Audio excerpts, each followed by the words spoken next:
What up gamers? This video will be all about answering your questions regarding me and the channel in celebration to our 100 plus sub count. Now before you scoff at this, it's a big milestone. Okay. We'll get this. What's up gamers? This video will be all about answering your questions regarding me and the channel in celebration to our 100 plus sub count. Now before you scoff at this, it's a big milestone for me because 100 is a large number, especially compared to the 40 I had only 2 months ago. And this channel has been around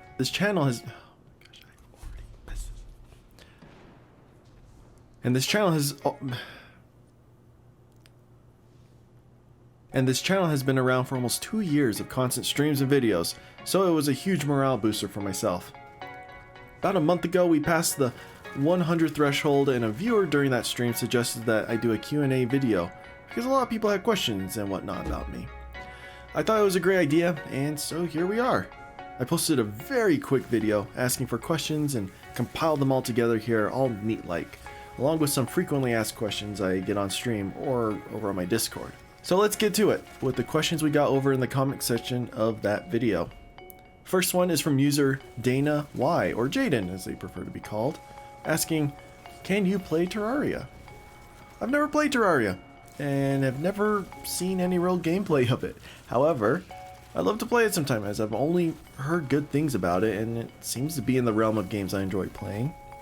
When this will be is to be determined because I already have a lot of games on my list and I'm still trying to figure out the priority of getting these games done, but it'll definitely be put on that list. Don't you worry.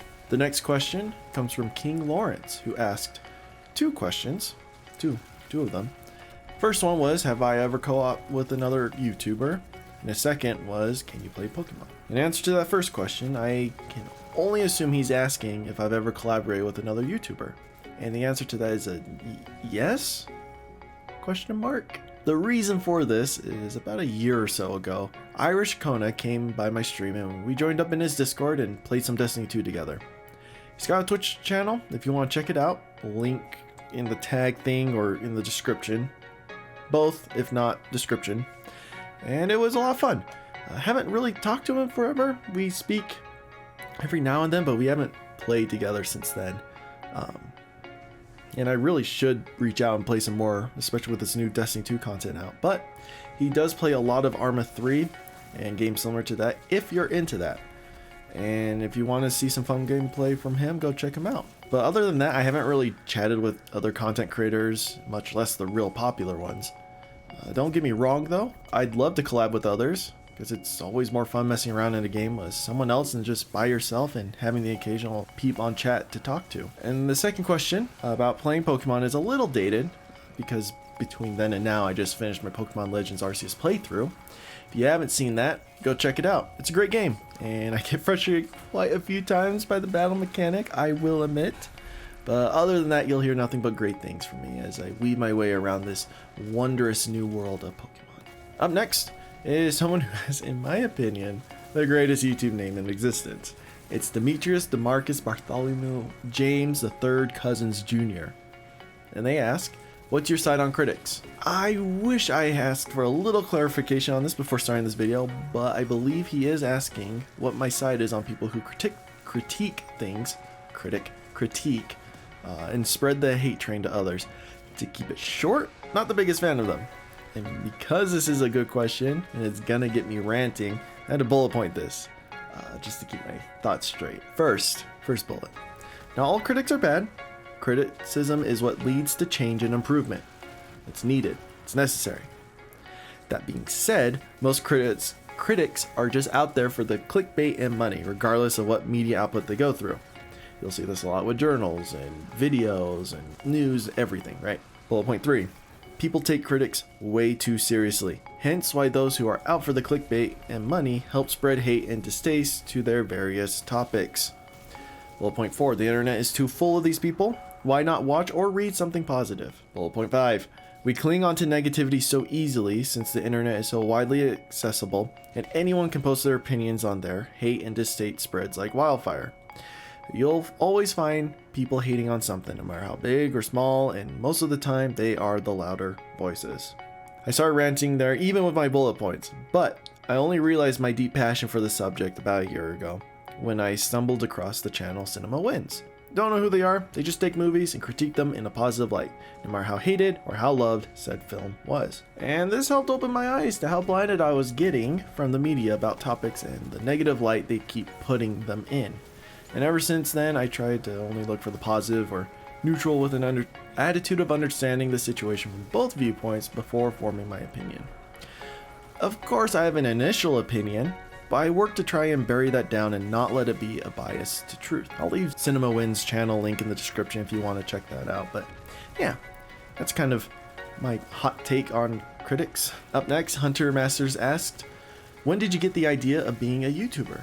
And along with Tyrant, asked what made you start making YouTube videos? Since they're very similar, I'll answer them together. This requires a little history lesson down Kimmy Lane because the idea of making content and doing stuff on YouTube didn't come overnight. The idea of becoming a content creator was planted in my mind back in 2011 when I started watching YouTube videos and came across the Yogscast and the Rooster Teeth. Here I found Let's Plays and other fun gaming things that I didn't even know existed till that time. And to see the fun and joy that they were all having while playing games together, I knew I wanted to participate in that. But as time went on, I realized I enjoy games, but not the commentary aspect of it. In terms of the idea of going on the internet and talking and having people listen to me terrified me, so I let it go. Fast forward a number of years later, and during a senior night for my swim team, my father mentioned that my career choice, regardless of salary or education, would be a content creator on YouTube. Now, understand, this is something I haven't talked about. And all the cute girls on my swim team were there along with the adults, so I was very embarrassed and brushed it off so hard to my friends around me because, you know, angsty teen here. But it stuck with me. Never thought it would, but it did. It would take a number of years after that for me to do something about it, but it was always itching at the back of my mind, and a few months before my first video on this channel, I built my PC and then thought, why not?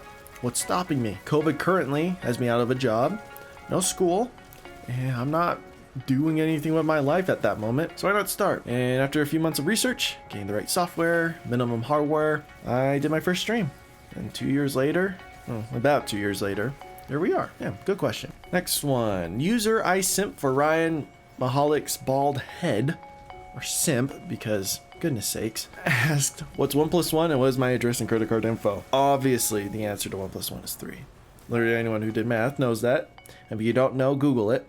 Actually, no, don't Google that. Be careful when you Google that. And my address is a place, and the credit card info is plastic with a weird number font printed on it, with some damage as I keep sticking it in machines and using it, and it's, you know, fairly used. Alright, on to the next one. Calf asked, what was your mindset when making the channel/Twitch account? Very big question. Get ready for kind of a exposition dump. When I started making the channel, I originally wanted to follow a pattern similar to Winter Gaming. Don't know about him. He's a StarCraft 2 streamer who recently has been trying to reach out or branch out to other games. But he streams a ton, put highlights on YouTube, or puts little sections of his streams on YouTube to create like video series. Anyways, it's a little confusing to describe. Check out his channel if you're into like StarCraft stuff. Anyways, I was also influenced by Ray Narvaez Jr., who just streams and puts the VODs on YouTube and has very recently started to put highlights of old streams on the channel. Though he does have help from editors to do that. And then there's Dark Viper AU, who streams on Twitch and either puts highlight compilations on his channel or just makes YouTube videos off stream to put there that are of like a higher quality. So these three on the forefront of my mind, I made the channel based on that, a place where I could put my Twitch VODs and make highlight videos as well. Turns out editing and whatnot took more time than I was willing or able to give, so it became more just streaming on Twitch and putting the recordings on YouTube. It was pretty bland. That was the only thing I could do for a while. Eventually I started to edit some of the streams, but it's just, you know, it wasn't that good. But then on April 1st of 2021, my 1-year anniversary of the channel, I started to use Restream.io to dual stream to both platforms. Because, you know, streaming on YouTube will give me a lot better recommendation reach than Twitch. And people are more likely to join a stream than to watch a 3-hour video of some nobody with a YouTube channel. The reason why I kept streaming to Twitch instead of just focusing on YouTube was because I had some people who found me on Twitch and have watched me there, so I didn't want to abandon them. But my channel would grow better if it was streamed to YouTube. So this website allowed me to kind of get the best of both worlds there without abandoning my old watchers, while also being able to reach out to a better audience. And you know, ever since then, the channel has blown up exponentially, and we'll just have to see where it goes from here. Essentially, I've gotten almost 100 subscribers in this last year alone versus the 30 I had my 1 year mark. So anyways, at this point, you can drop by my stream no matter what platform you're using and chat with me every day I stream. All right, that's it from the comment section of the prep video. I know, not as many, but again, 100 subs. But I wanted to go over a few more questions that are asked fairly regularly by new viewers or even old viewers in my comments or in my chat. First one, what is my name and face reveal when? These two are asked the most, and since they're very similar, I've grouped them together. And I just wanted to share why I haven't disclosed these things. A part of it is for privacy sakes. With me being a smaller streamer and all, I didn't want to merge my private and public life together, like in that regard, quite yet. And keeping my name away from here is just an easy way to avoid that situation. So the name Kimmy is just fine for now. Although I'm sure my name and stuff is gonna slip at some point. I'm not gonna make a big deal of it, but I'm not. Yeah. Anyways, moving on to the face reveal. It goes into that, but honestly, the biggest reason for the face reveal and why it's not happening is just technical limitations. I don't have a great webcam. I don't have a good background, and quite honestly, I just don't have a good reason to have my face on camera. As explained in my story earlier, it's just like the fact of me recording my voice and putting it on the internet was kind of a big like self-esteem hurdle to get over. So having my face out there is gonna take some more time than that. But I have thought about the whole face cam thing and have promised to do a face reveal when I can support myself through this hobby of mine, but that goal can always change. But right now, as of this video, that's where that point stands. A less frequent question I get is, how did I pick my channel and username? With me being Asian, the name Kim is a common one. And in the 8th or 9th grade, I received the nickname Kimmy from a bunch of new lady friends I made, and you know, I stuck with it because I was a middle school boy desperate to have lady friends. They thought it was a cute nickname, and I was like, I'll take it. A little while later, a group of friends and I started playing Minecraft, and I had to make an account, and you know, you have to make a username for it.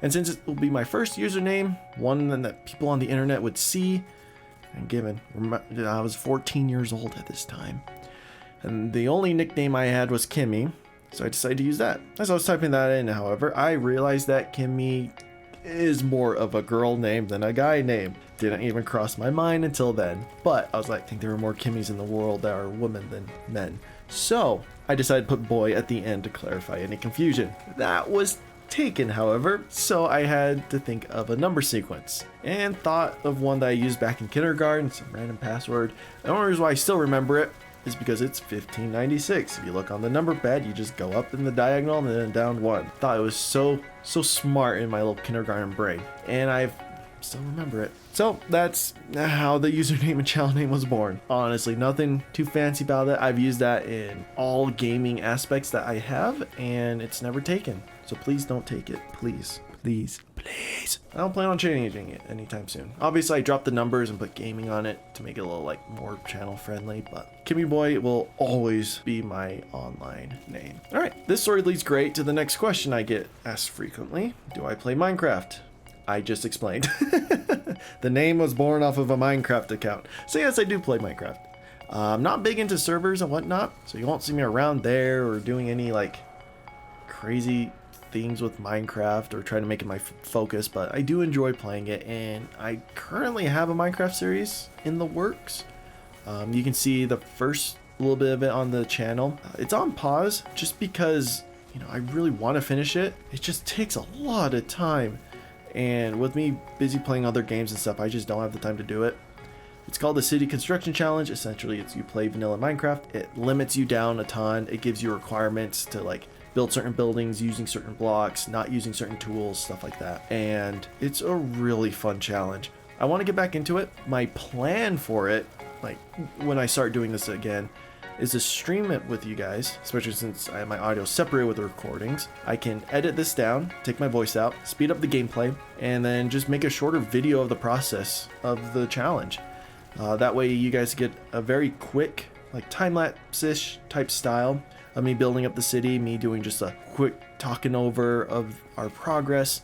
So that way like a 5-hour session of us building a ton of stuff can be narrowed down to like a 15-minute video. It'll be a lot better for viewers on YouTube, but it will take a lot of time on my part, both on the building end and on the editing time. So don't expect it to be like a frequent thing when I do resume, and it'll take a long time. That's my plans for Minecraft at the moment. All right, the next question. What games do I enjoy playing/streaming? Destiny 2 is the main game I want to keep on this channel. I've sunk way too many hours of my life into it. Between Destiny 1 and Destiny 2 on the various consoles I've played on, too much. I don't even want to think about the numbers. Maybe I'll look them up after recording this and like post pictures of the amount of hours I have on here, but goodness gracious, too many hours. But regardless of that, I can't play that every day on stream because it just gets boring. It's no fun for you guys to watch. It's a good game for me to just kind of mindlessly play while like listening to something else. So on the stream, I like to play single player campaigns, especially if it has a good story. Because if it has a good story, regardless of mechanics, I'll enjoy it. I'm just a sucker for good story. And that's kind of the focus I want to keep for this channel. Obviously, I'll play other games, such as like Bloons and Minecraft and whatnot, that don't really fit under that story mode style. But out of all the games I do play, it's the story ones that I enjoy the most, with Destiny being like the standalone game I like playing the most, etc. Alright, this isn't much of a question, but more of just people who watch me wonder, is my channel safe for kids? Quick answer, I'd rate it T for teen. Long answer, I wanted to be able to play more mature games such as Doom, StarCraft, and other games with that varying in rating from E to M. So I couldn't be considered safe for kids just due to the content I'd be playing on the stream. That being said, not much of a swearer, so you won't hear me cursing or saying profanities on stream. The most you'll hear is just a few innuendos here or there, and even then they're fairly tamed compared to the majority of popular streamers and content creators out there. And although this might not make me as funny or popular as I could be, I think it allows me to be myself more on the stream and introduce a different kind of personality to the content creation space within the gaming world. There's just too few of us who get buried under the popular ones who do swear a lot and have lots of inappropriate jokes. So think of this as a nice break from that crowd and a personal little charm of mine I can provide. And lastly, the question asked every stream, not by every person, but every stream, all the time in my Discord. Every week my schedule gets out. When will the next Bloons Battles 2 or BTD 6 stream be? Okay. I try to keep a pattern of doing one of these streams every week, usually on a Friday or Saturday. But there are times where I just don't have the time to stream on the weekends, or certain games are out and I would just rather kind of finish that playthrough, right? And although it's a fan favorite game that blew up my channel, I am more than willing to sacrifice those days to make time and space for other things. It sounds harsh, and I do enjoy playing with you guys, and I do enjoy those games, but I feel like y'all have a better attachment to this game than I do. But anyways, except one day every week, you'll know the day through my schedule I post to my Twitter and my Discord. And if things change, the updates will be posted to both of those places. So expect once a week, maybe once every other week, just depending on schedule. But yeah, that's the end of the questions. Hope I was able to answer your questions as fully as you liked. Be sure to check out my streams, my VODs, and chill with me on my Discord and whatnot. You guys are awesome. Seriously. If you were to say a year ago that I'd be where I was, I wouldn't believe you. Because honestly, I had, 20, 30 subscribers a year ago? Streaming to none, just kind of enjoying myself playing through games. But look at us now. This is all possible because of you. Every like, view, sub and comment can't be made by me. That's 100% you guys, and I'm grateful for every second of it. Thank you. Hope you enjoyed, and I'll catch you in the next one.